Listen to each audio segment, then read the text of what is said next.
गडचिरोली जिल्ह्यात सर्पदंशाने 3 मुलींचा मृत्यू झाल्यानंतर निवासी शाळांमधील विद्यार्थ्यांचा सुरक्षेचा प्रश्न ऐरणीवर आलाय। आदिवासी विकास विभागाकडून संचालित शासकीय आणि खासगी आश्रमशाळा सरकारी अनुदानावर चालवल्या जातात। मग त्या अनुदानातून खरंच पुरेशा सुविधा दिल्या जातात का? किती अनुदान हडप करून विद्यार्थ्यांची सुरक्षा वाऱ्यावर सोडली जाते? पाहूयात त्या संदर्भातील एक स्पेशल रिपोर्ट।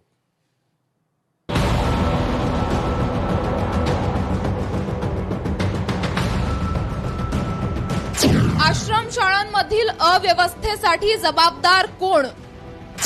राज्यातील 513 आदिवासी आश्रमशाळांचा कारभार अनियंत्रित, प्रशासकीय अनास्था की नियमांमध्येच आहे खोट? गडचिरोली जिल्ह्यात सर्पदंशाने आश्रमशाळेच्या वसतिगृहात झोपलेल्या 3 विद्यार्थिनींचा एकाच वेळी मृत्यू झाला आणि राज्यभर खळबळ उडाली। वास्तविक अशा पद्धतीने सर्पदंशाने मृत्यू होण्याची ही पहिलीच वेळ नाही, पण एकाच वेळी 3 विद्यार्थिनींचा मृत्यू झाल्यानं हा विषय ऐरणीवर आला आणि आदिवासी विकास विभाग खडबडून जागा झाला। गडचिरोली जिल्ह्यात आदिवासी विकास विभागाच्या 3 प्रकल्प कार्यालयांमार्फत 43 सरकारी आणि 48 खासगी अनुदानित आश्रमशाळा चालवल्या जातात। सर्व शासकीय आश्रमशाळांना आदिवासी विकास विभागाकडून पलंग पुरवण्यात आल्याचं सरकारी रेकॉर्ड सांगतं, पण खासगीच नाही तर काही सरकारी आश्रमशाळांमध्येही विद्यार्थ्यांना झोपण्यासाठी पुरेशा पलंगांची व्यवस्था नसल्याची धक्कादायक बाब समोर आली आहे। शेकापचे नेते रामदास जराते यांनी यावर नाराजी व्यक्त केली। एटापल्ली तालुक्यातल्या जारावंडी, हालेवारा या आश्रमशाळांना मी भेटी दिल्या। त्या शासकीय आहेत, प्रकल्प कार्यालय भामरागड यांच्या अंतर्गत त्या चालवल्या जातात। त्यामध्ये मुलं खालीच गाद्या टाकून झोपतात। जेवणाची सोय बरोबर नाही आहे, कर्मचारी अपुरे आहेत। हालेवाऱ्याच्या आश्रमशाळेमध्ये एकच एक महिला अधीक्षक आहे, शिक्षिका सुद्धा तिथे महिला नाही आहेत किंवा इतर महिला स्टाफ नाही आहे। विशेष म्हणजे आदिवासी विकास प्रकल्प कार्यालयाकडून दर महिन्याला आश्रमशाळांमधील सुविधांची पडताळणी केली जाते, मग त्यांना काही मोजक्या शाळांचे अपवाद वगळण्यास कोणत्याच खासगी आश्रमशाळांमध्ये मुलांसाठी पलंग नसल्याचं इतक्या दिवसात दिसलं नाही का, असा प्रश्न पडतो। मात्र याबाबत मिळालेली माहिती आणखी धक्कादायक आहे।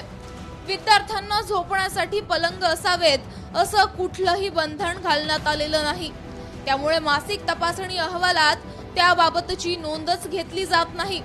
इतक्या वर्षात ही साधी बाब दुर्लक्षित का केली याचं उत्तर द्यायला सध्या कोणतेच अधिकारी तयार नाहीत।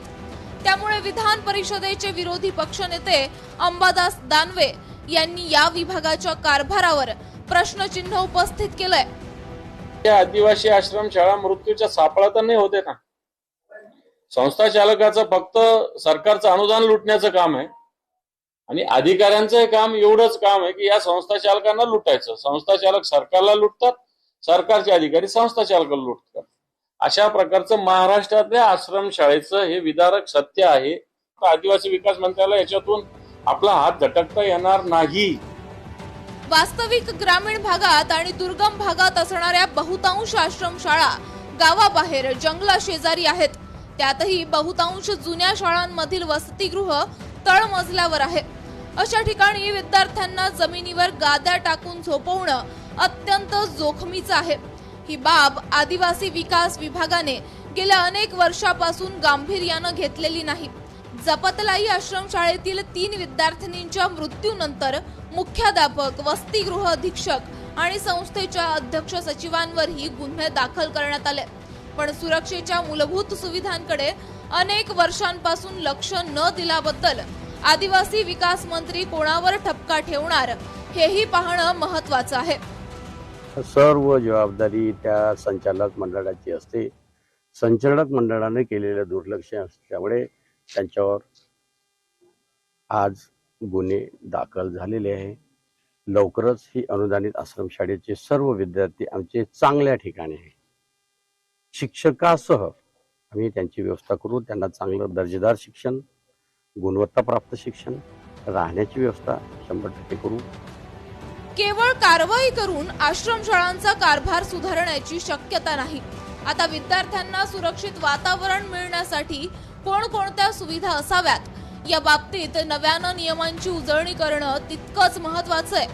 विशेष म्हणजे आदिवासी प्रकल्प कार्यालयाने आपला भोंगळ कारभार उघडकीस येऊ नये म्हणूनच की काय पत्रकारांना परवानगीशिवाय आश्रमशाळांमध्ये जाऊन चित्रीकरण करण्यास मज्जाव घालणारं पत्र जारी केलंय।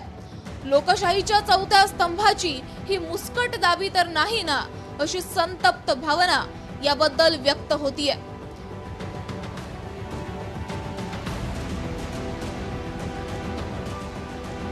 सर्पदंशाच्या घटनेनंतर आदिवासी विकास मंत्र्यांनी राज्यातील सर्व म्हणजे 513 आश्रमशाळांची तपासणी करण्याचे आदेश दिले।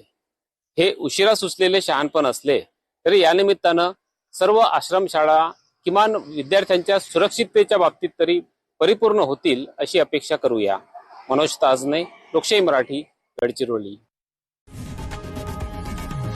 लोकशाही मराठी ऐका, पहा, जागरूक रहा।